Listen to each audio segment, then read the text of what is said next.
guys, welcome to day 14. Okay, today I want to talk about things that you shouldn't say to people that are going through cancer or to their families. Um, the reason that I wanted to say this is because it's kind of sparked by a comment that was said to my husband today. And it really doesn't matter in the grand scheme of things, but it just got me thinking about things that I've learned that when I now meet somebody who's gone through something tough, how I might approach them rather than how I may have approached them before. So just some things that I've learned in my experience of what we're going through, and if it means anything, I don't know, but you might get something from it. So yeah, the comment that was made today, we went to watch my husband's mates play Sunday morning football, or soccer if you're from America. And my husband was like, sort of obviously getting involved in the game, not get playing, but he was like running the line a little bit. Yeah, ridiculous, I know. And he obviously made a decision or commented on the game, and the other team to his mates, one of the lads said, "Shut up, scarhead," to him. And Ross said, "Mate, you wouldn't last a day in my life." And it was all kind of like moved on, dealt with, whatever. Nothing went any further than that. But I just thought, like, I cannot in my world ever think of a time when I would say to somebody who clearly had either had some major accident or brain surgery, like, all right, scarhead, or something like that, or like somebody's like bald going, all right, chemo. I don't know, do you know, like that doesn't seem like something that would be a great life choice. So anyway, so that got me thinking.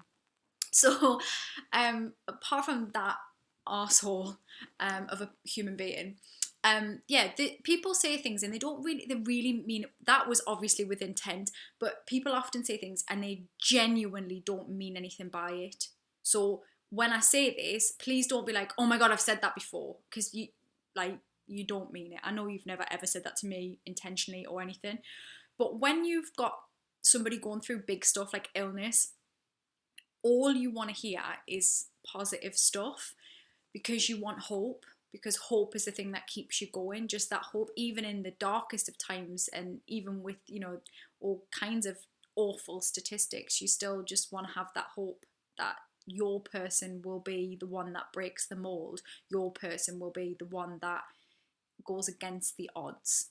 So when somebody tells you about their family member that didn't deal well with chemo or didn't deal well with radio, and how horrific it was and how sick they got and how awful brain cancer was, or the people that everybody that that's died of cancer, even when you're using it as a way to sort of connect, because I get it, like people will say it, sometimes it's hard to hear that, especially when it's like, oh, my auntie had da da da da, and they couldn't deal with it. Because I remember when Ross first got diagnosed and he hadn't had chemo or radio, people would wade in with their stories of how awful and sick he was going to feel, and I canned it straight off, and so did Ross, in all fairness. He's very like, I'll deal with it my way, but I just said, no, you don't tell him his experience. He will experience his experience. And I think, so yeah, so that it's one of those, isn't it? It's like when you're pregnant, people tell you about their horrific birth stories, which is nice of them. So I'm really mindful, even though I probably didn't have the most amazing birth. But then who flipping does? Do you know what I mean? It's birth. It's like a car crash. Somebody once described giving birth as a disgusting miracle to me. I thought, yeah, it's about right. It's like nobody has a great experience, I guess, but it's just life. It's how it happens. So I'm always really mindful to say, if people know about my experience, I always say like, yeah, but I'm fine. Both my children got here perfectly fine. They're healthy. I'm fine. I can't remember what happened now. I did it.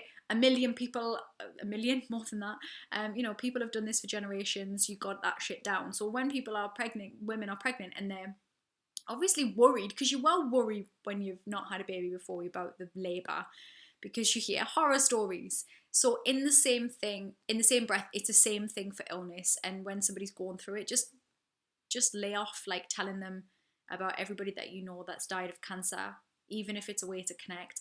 I understand, obviously, for me particularly, and being the family member of somebody, people will often contact me, and that is slightly different, and it depends the approach that you have to it. You know, people will obviously contact me and say, look, my partner passed away, or my loved one passed away, and I get that. It is slightly different. I think it's more when people are maybe on the edge a little bit of a situation like that, and they tell you about how awful it was for them. And I just think, just be mindful that that person might want to experience it in their own way. And if you tell people what they're going to feel, some people, I'm not saying my husband did that because he didn't and he won't, but some people will take on that experience as their own and look out for those things.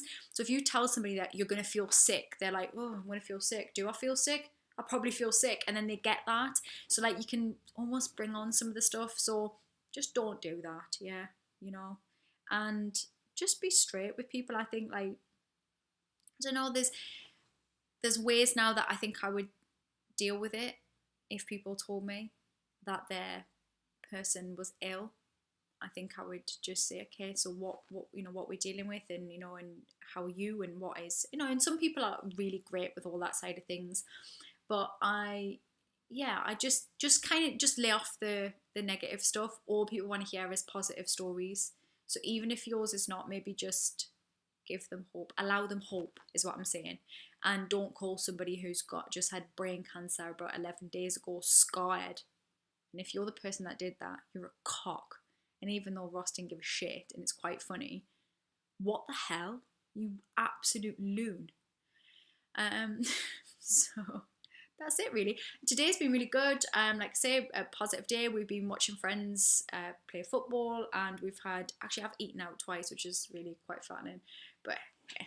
I did a webinar this evening, which was awesome. So if you sat into the webinar, it is still that, but it was tonight, the 7-day happiness challenge, which I've set up this week. And if you want to get on board with that and you want to have a more positive life, then below I'm going to put a link to join my gang. I've got a gang, my tribe, and I'm going to send out the recording this week because I think you're going to benefit from it. But I think I had about 100 people sat listening in this evening from across the World Wide Web, and so those guys will all be doing their happiness challenge and hopefully taking something from what I said this evening about how to live a more positive life. So if you want to live a more positive life and you want to jump on board the 7-day happiness challenge, then I'm going to put my link below. So check your junk mail, because it'll like send you a welcome email to say you're in my gang. Just check your junk mail, because sometimes they get put in there. And then over the next few days, I'm going to send out that recording to you. And message me and let's have a positive life. Let's do it. Why not? Hey. But now I'm going to eat some biscuits and have a cup of tea and rock and roll. Have a good night, guys.